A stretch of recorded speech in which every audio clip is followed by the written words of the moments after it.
Hai semuanya, perkenalkan nama saya Steven Chia. Pada video kali ini, saya ingin membahas tentang pasal dalam peraturan perundang-undangan yang mewajibkan penggunaan bahasa Indonesia dalam berbagai aspek kehidupan bernegara dan bermasyarakat. Bahasa Indonesia sebagai bahasa resmi negara memiliki peran penting dalam komunikasi, administrasi, pendidikan, dan hukum. Kewajiban penggunaan bahasa Indonesia pertama kali ditegaskan pada Pasal 36 Undang-Undang Dasar 1945 yang menyatakan bahwa bahasa negara adalah bahasa Indonesia.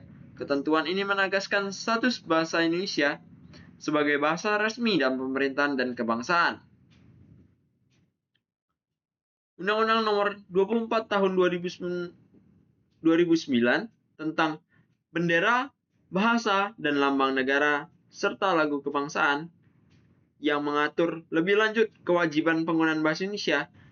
Di antaranya, yang pertama, Pasal 25.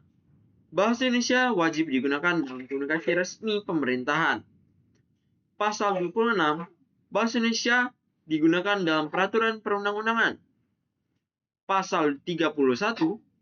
Bahasa Indonesia wajib digunakan dalam dokumen resmi negara, termasuk kontrak dan perjanjian yang melibatkan instansi pemerintahan dan lembaga negara. Pasal 33, bahasa Indonesia digunakan dalam nama, merek dagang, serta informasi produk dalam negeri maupun luar negeri yang beredar di Indonesia.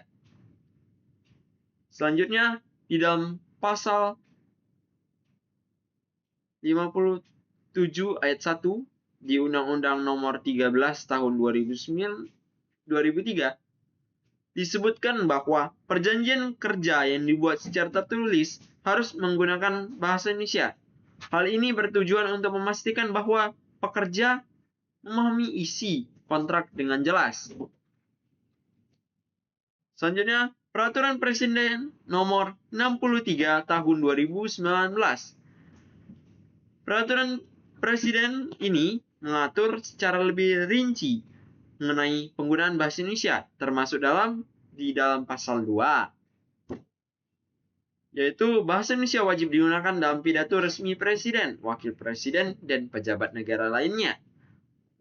Selanjutnya yang di pasal 5, bahasa Indonesia digunakan dalam forum nasional dan internasional yang diselenggarakan di Indonesia. Di pasal 9, penggunaan bahasa Indonesia dalam perjanjian internasional yang dibuat oleh pemerintahan Indonesia dengan tetap memperhatikan bahasa lain jika diperlukan.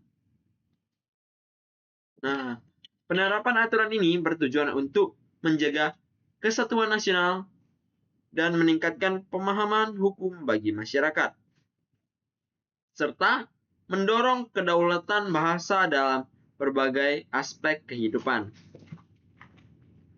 Kepatuhan terhadap penggunaan bahasa Indonesia dalam dokumen hukum, komunikasi resmi, serta sektor publik dan swasta sangat penting agar tidak mengalami kesalahpahaman dan ketidakjelasan dalam penerapan hukum tersebut. Baiklah, sekian dari saya Steven Chia. Sekian dan terima kasih.